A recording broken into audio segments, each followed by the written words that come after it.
msikilizaji, hii ni Chuka University Radio 98.8 FM. Ndani ya studio msikilizaji, tuko naye Madam Joyce Mghoi, ambaye ni Director Career Services hapa Chuka University. Yuko kule Gate C. Ukiingia pale mambo itakuwa ni sawa tena zaidi kama ni mwanafunzi wa Chuka University. Good morning, madam. Good morning to you. How are you? We are fine. Uko mzima? Niko mzima. Naendelea vizuri. Nashukuru Mwenyezi Mungu. Aha. Hata mimi niko mzima. Ndio. Naendelea vizuri. Nashukuru kuwa hapa. Nao madam, kuna watu kule nje ambao hata kama tunamwambia tukiwa na Boni Mwaitege kwamba safari bado, kuna watu ambao bado wanaendelea kukata tamaa. Kuna watu ambao bado wanakata tamaa. Sijui wanasemaje, wanasema kwamba serikali imeweza kutusaliti.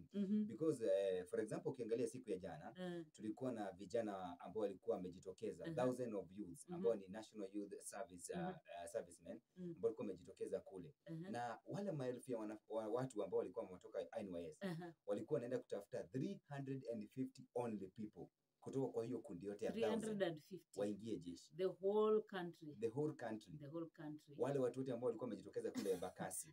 Watu wengi sana. Watu thousands wengi of kabisa, youth. thousands and Walikuwa wanahitaji tu 350. Na walikuwa wanahitaji 350. Actually watu wanakata tamaa, watu wanavunjika moyo. Lakini leo niko hapa kuambia watu don't lose hope and be patient. Don't lose hope and be patient. Be patient with other people that you are living with. Be patient with the daily hassles. Be patient with daily hassles.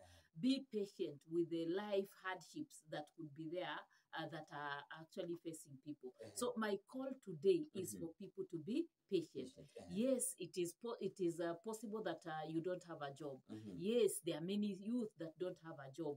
Yes, there are many people that are facing challenges here and there. Yes, there could be issues that someone is going through.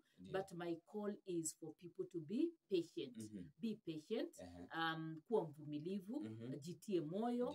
You know, there is still hope. There is still hope even though it looks like everything is lost. It looks like people are frustrated. Ama watu wamevunjika moyo pale. Lakini nataka tu kuwatia moyo. Kuambia the youth. Kuambia watu. Tuwe patient. Tuwe patient. Tuwe na, the issue of kuwa patient in such a way that hatuvunjiki moyo haraka. Tunakuwa watu wenye wako resilient. Tunakuwa watu ambao hata kukiwa na changamoto vipi, bado tutaendelea. Kwa sababu life gets better. Life gets better. And therefore, the issue of the youth solving a temporary problem with a permanent solution. That's what I'm here to tell people about, that people should be patient. You remember, James, there was a time when a graduate of mechanical engineering kule Mombasa, alijimwagilia mafuta na akajitia moto, na akiwa na complain about the high cost of living, akiwa na complain about leadership, akiwa na complain about unemployment, na akajiset on fire. And wakati nilijaribu kufuata story yake, nilirealize kwamba huyu kijana aligraduate in 2021. Aligraduate in 2021. But alikuwa ameingia university 2014, akagraduate 2021. Meaning amekuwa university for 4 years. Na one of his friends alisema wamekaa university for 4 years kwa sababu ya strikes. That kulikuwa na strikes nyingi kwa university yao, na kwa hivyo kila wakati walikuwa wanafukuzwa nyumbani, na kwa hivyo wakachukua, badala ya kuchukua 4 years, walichukua 7 years. Walichukua 7 years. Already hapo inakuonyesha that the students themselves were not patient. Why were they striking? They could have been striking because of 1 or 2 problems that probably were there in that particular institution. But if they exercised patience, if they exercised dialogue, if they tried to solve their problems other than going on strike, already you can see this young man would have graduated early. Would have graduated early than the time he graduated. So that's why I'm talking about patience. That students in the university, students in schools, youth around, let them exercise patience. Things could be difficult. You know, they may not be having employment. Things may not be working the way they want it to work. But can they exercise patience? Can they exercise patience? So the word patience itself, it means being able to accept delay, being able to accept, you know, some kind of pain, some kind of suffering, some kind of annoyance, and being able to tolerate delay. Yani you tolerate delay. You wait. Being able to wait. That's what exactly it means. Kuna mtu ameingia hapa kwa SMS. Amesema serikali inasema msome. Wewe unasoma. Kwenyu umesacrifice kila kitu uende usome. Then after umegraduate hapo ndo unaambiwa kwamba hakuna kazi. What do we do? Let me tell you, like now when we are saying hakuna kazi, kama sasa tukichukua example ya jana, hiyo unasema kulikuwa na thousands and thousands of youth going to look for this particular employment, and they needed 350. Yeah. Already 350 will get a job. Are you getting that? Yeah. So as much as people are saying there are no jobs, kuna 350 walipata kazi jana. Walipata kazi jana. And that's why I'm talking about patience. Let people be patient. Maybe yours has delayed, but it will surely come. Because even as much as they are saying there are no jobs, there are people still getting jobs. There are people still getting jobs. As much as they are saying there are no jobs, there are people still creating jobs. Kuna watu wana create jobs. Kuna watu wanatoka university na wao wenyewe ndio maboss. Wao wenyewe ndio kuemploy. Wao wenyewe ndio wanajua what they want to do. So even as we are talking about there are no jobs, there is still hope. There is still hope in terms of even when we are talking about there are no jobs, there will still be some people who get jobs. There's still some people that will create their own employment. There's still some people who will employ others. So let us not lose hope. Let us be patient. Let us not solve a temporary problem with a permanent solution. Delay does not mean no. Delay does not mean denial. Delay does not mean that problem will not go away. These problems, most of them are actually temporary problems. They are temporary problems. So let us exercise patience. The current generation, of course, we know, is an instant generation. Hawa ni watu instant. Hawa ni watu walikuwa hawa ni watu wamekuwa pap manake kuna instant coffee, kuna instant heater, kuna instant, hata kuna rice cooker, unaweka maji hapo, unaweka on, unashika shughuli zako, ukirudi rice imeiva, like that. These are people that were sent to boarding schools, where in those boarding schools, some of them in primary boarding schools, and some of them even in secondary schools, they cannot wash clothes.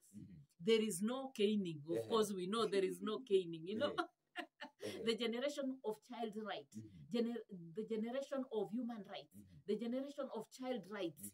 Hata mtoto ukimtuma kule nyumbani anakuambia mami, unajuaga kuna child rights. This is child abuse, this is child abuse and so on. So kuna hii generation tunajua, they are instant things, that things have been made very easy, and therefore there's no struggling, which we appreciate. Of course, things should not be hard for us. Things should be very easy for us.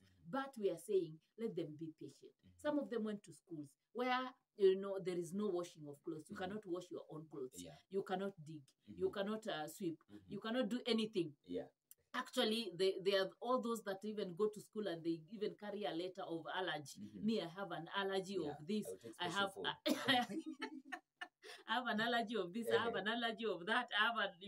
I cannot do this. I cannot do that. But I'm calling upon you to be patient. To be patient. That you could be going through unemployment. You could be going through different challenges. You could be going through maybe relationships that are not working. Maybe your relationships are not working. You could be having low finances. You could be having debts. You could be having debts. You could be having, you could be sick in one way or another. Maybe you're not feeling well. Maybe things are not working out the way you want them to work out. But my call today is be patient. Be patient, be able to wait. Your time is coming. But while you are waiting, are you sitting around? While you are waiting, are you lazing around? While you are waiting, what are you really doing? You remember there is a time I said here that there is a lady that said that she had made 300 applications. There is another one that had made 500 applications. 500, 300. 300 applications, it means every single day you woke up, you made an application. Every single day. That's almost a year. 365 days. Anaweza kusema si 65 labda ni Sunday na Saturday. Otherwise hizo siku zingine, every single day this lady had to make an application. And finally she landed a job. So what am I saying? that we should be able to be patient. I'm calling upon youth to be patient. I'm calling upon the society to be patient. Things may not be very easy. Things may be looking very difficult or very, very dull. But let us not go the way like this youth went, where he dosed himself in oil, complained about the cost of living, complained about leadership, and then dosed himself in oil and finally died. Now, he died, but the cost of living has continued to rise. You know, he died, but the leadership is still there. He died, but you know, all these challenges are still there.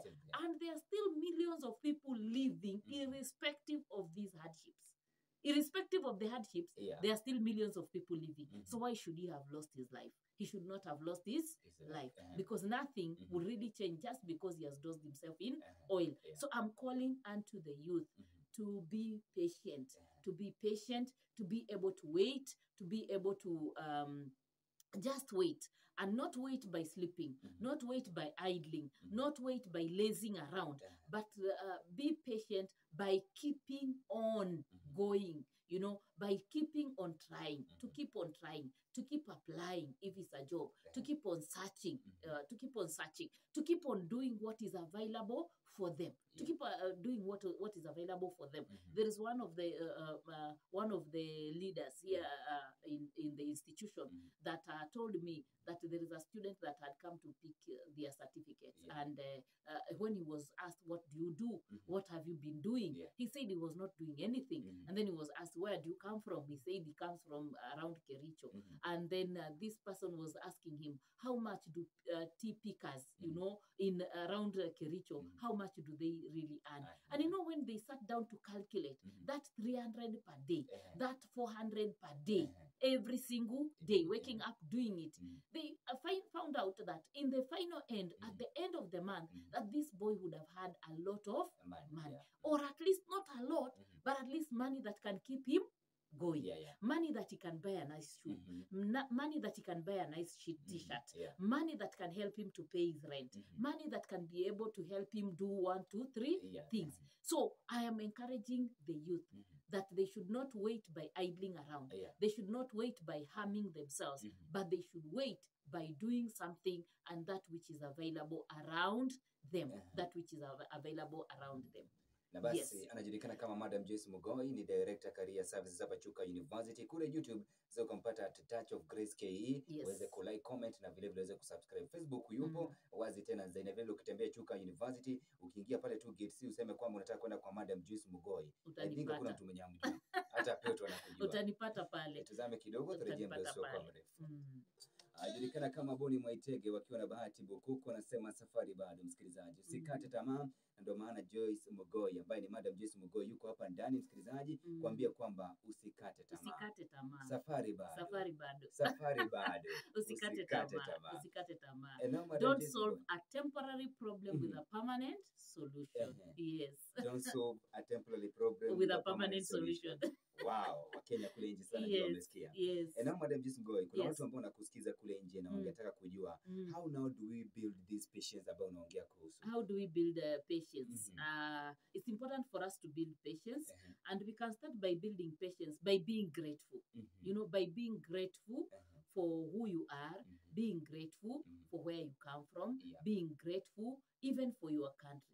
You know, even as much as Kenyans are really going through difficult times, if you were to be taken to some countries, you would say, nirudisheni Kenya. Nirudisheni Kenya. And that is very true. I've watched so many documentaries of different countries, and Kenya still stands above. Kenya still stands above. Kenya is still a better country, irrespective of the challenges that the Kenyans may be going through at this particular time. So we need to be grateful. We need to appreciate. Be grateful and appreciate for who you are. Be appreciate for where you come from. Appreciate for what you have, because the situation could have been worse. the situation could have been worse. So be grateful. So we start by being grateful. Once you wake up in the morning and you tell God, thank you. You appreciate for what you have. Already your situation becomes better. You don't see it as dire as you would see it if you woke up complaining. You don't see it as frustrating as you would see it if you woke up complaining. So when you wake up with gratefulness, when you wake up with gratitude, when you wake up, thanking God for what you have, it may not be what you really want, and you may not stop there. You are searching for more, because even when you are waking up and you're going to work, you're going to search for more, isn't it? So you thank God for already what you have and ask God to give you what you want to get. So gratefulness is very, very important, and it helps you to build patience, being grateful. Another thing is practicing acceptance. Practicing acceptance, or accepting the situation that is there at that particular time. For instance, long gone are the days when we used to buy fuel at 100, to buy fuel at 98 bob, to buy fuel at 80 something. Now it is 200 plus. So if we don't accept this situation, what are we going to do? What are we going to do? So we need to practice acceptance that this is the situation at this particular time. Do I need fuel? I need 250. If I need fuel, 1 liter, I need 250 for 1 liter. And I don't need only 1 liter, maybe to travel to a certain place. So you plan yourself in that way, and you accept that this is the situation at this particular time. Jikubali. You just accept yourself. Jikubali. Because I've said we may go through stress even because maybe of sickness, because maybe of relationship. If you don't accept the situation at that particular time, you will really get frustrated with that particular situation. Another thing is slow down. Wacha pressure. Wacha pressure, kuwa mpole. Wacha pressure, kuwa mpole. Things will work out with time. Like people used to say, kuwa mpole uone Thika Road ikipata potholes, ama kuwa mpole ukiona Thika Road ikiisha. So wakati iliisha walianza kusema kuwa mpole uone Thika Road ikipata potholes. So we need to slow down. Tuache pressure. Tuache pressure. My husband always reminds me that when the Westerners come and tell us that we are living with below $1 a day, there is that really that they keep saying that the Africans are living with below $1 a day. They don't count that unaweza kuwa uko na sukuma pale kwa shamba. They don't count unaweza kuwa uko na managu pale. They don't count unaweza kuwa uko na kambuzi unakamua unapata kamaziwa hapo. They don't count unaweza kuwa ulipanda ndizi na ndizi imekomaa na umevuna mahindi. They don't consider that. They only consider the value of money in terms of maybe buying fuel, in terms of buying things that are in the shop. But in the real sense, there are very many things that we get from the farm. So we need to slow down, tuache pressure nyingi. Then number 4, you can be able to reframe the situation. You can be able to reframe the situation. There's a time I was watching a clip of a Luo person that was saying, I'm temporarily out of cash, or using some English words to say that right now I may not be having money, but money is really coming. So you reframe that particular situation. You reframe the situation. You don't use words like, I am broke, I am poor, I am this, I am that. When you use those words, words have power, and it may come to pass what you're talking about. So use words that have positive meaning, or they are helping you to become better. I'm healthy. I am better. I am alive. There is somebody, when I greet them, they say I'm alive. And then there is another one, nikimsalimia, how are you? And I say, I'm better than you. And sometimes I'm lost for words when they answer like that. But really, this is the attitude. Now, when someone tells you I'm better than you, when someone tells you I'm better today, if they remove the mind of negativity from their heads, so therefore their lives become a little bit better. So we really need to do that. We really need to do that to be able to build patience. To be able to build patience. And I've said that we need patience in dealing with people. That is interpersonal patience. We need patience in life hardships. In life hardships, we need patience. There could be things that are hard in the society. We need patience to deal with those particular things. We need patience in daily hassles. We need patience in daily daily hustles. Sometimes unaweza amka asubuhi as you are driving to work, gari yako imepata puncture, ama umepata some hindrances, ama kiatu imekatika. Do you know viatu za ladies huwa zinakatika by the way? Sasa kutafuta fundi asubuhi. Hata unatembea mguu mmoja unatembea kama una kiatu.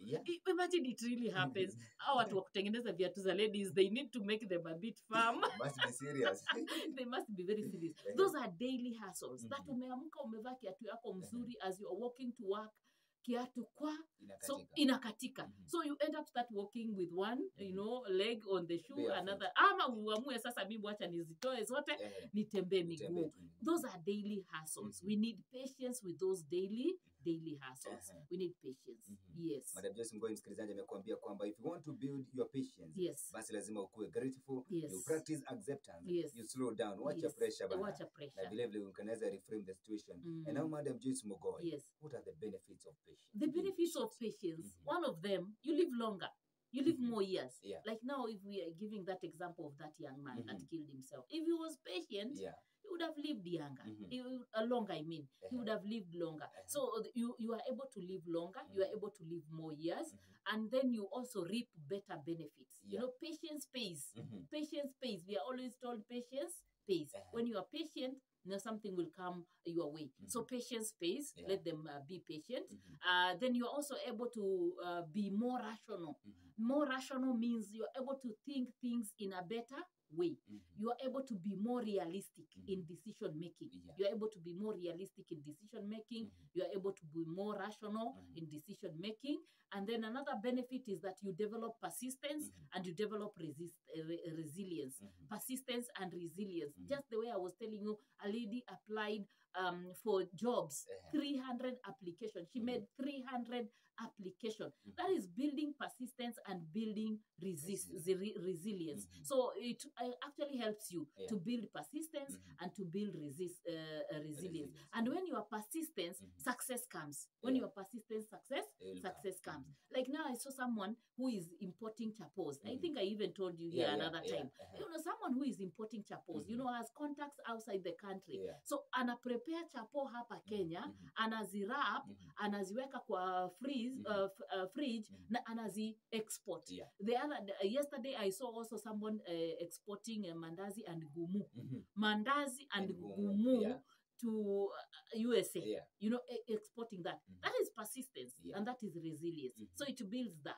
Then you live to see your dreams achieved. You are also able to live to see your dreams achieved. So those are some of the benefits that someone can be able to know that they will always get from being patient and kuvumilia, being patient, waiting, and so on, and accepting delay. That delay can come sometimes, but it doesn't mean that you will not be successful in life. Now Madam Joyce Mghoi, tukimalizia kuna watu ambao waliingia shule ama wameingia vyuo vikuu fresher first years. Na sasa wameingia first year. Umepitia fees, umeona venye inashtua kidogo. Watu wakiona tu unashtuka tu pole pole tu. Then wamesikia kwamba kuna kuanga na maisha ngumu campus, kuna kuinama na mambo kama haya. What can you tell those students? I'm also telling them to be patient. I'm telling first years to be patient. I'm telling all those students that have joined university now to be patient. To be patient. They are hearing about these stories. But then it's not a must for them to face those stories. They should not own the challenges of other people. They should not own them. It's not a must for them to live that kind of life. Yes, there could be challenges. Yes, kuna kuinama pale university if you don't have resources. Kuna kuinama, yes. Kuinama means you are missing out maybe one meal. Maybe you are missing lunch. Maybe you are missing a breakfast and so on. But then it doesn't mean that these people ambao wanainama that they don't graduate. It doesn't mean that they still end up graduating. They are still patient enough that now I may not have a meal, but in the evening I may get a meal. But today I may not have a meal, but tomorrow I will have a meal. Of course, we are praying and we are hoping and we are praying for all our students to have something to eat, We really don't desire and we don't like when we hear our students are going without meals or are going without food. Yeah. But I'm telling them to be patient. Mm-hmm. The ladies, be patient. Mm-hmm. Please stop looking for a sponsor. Yeah. The young men, be patient. Mm-hmm. Please stop looking for a sponsor. Mm-hmm. A sponsor comes with so many things attached. And so many things that are negative to you or to your life. So kindly be patient. Then use your resources that you have been given by your parents. Use your resources well. Use your resources well. Don't start eating chicken just because you have come to campus and at home you are not eating chicken. Maybe you're only eating chicken that you have raised yourself at home. But here you have to buy. Be patient. Be patient. Use those things that are readily available and they are cheap, relatively cheap. There could be a source of protein that may not be as expensive as chicken. Other sources of protein, they can use that. Be patient. Be patient because things are going to get better with time. So let us be patient. Yes. Ajulikana kama Madam Joyce Mghoi, ni director career services hapa Chuka University. Kuna mtu aliniambia kwamba ikiwa uko na pesa na utumie vibaya, you'll eat chicken and now you start eating chicken products. Yes. And later you'll eat like chicken. And then that is very true. Yeah. You eat chicken, then you eat chicken products. Chicken products kama mayai, be like that. Miguu to kichwa hapo ndani, you know. Those are chicken products. And then after that, you look for what actually chicken is. And finally, you're desperate yourself. You're desperate. So the Bible says we should be patient. And patience purifies faith. And patience also fosters hope. Patience leads to perfection. Patience leads to perfection, leads to hope, and so on. So that's what the Bible says. And the key to success is patience. Asante sana Madam Joyce Mghoi. Do have a lovely day. Mungu akubariki. Tumefurahia sana tumesoma. And I promise listeners that every Tuesday tutakuwa na Educative Tuesday. Sasa tumerejea kwa mpigo. Walete maswali. Walete maswali. Yes. If ungekuwa na topic ambayo ungetaka tuongee kwa Tuesday, msikilizaji, natuma tu ujumbe wako mfupi kwa 0740233476 ama vile vile unaweza ukatembelea Madam Joyce Mghoi kule kwa ofisi yake, ama pia unaweza ukatuma comment pale kwa YouTube channel ambayo ni Touch of Grace KE. Naitwa James Kehingo.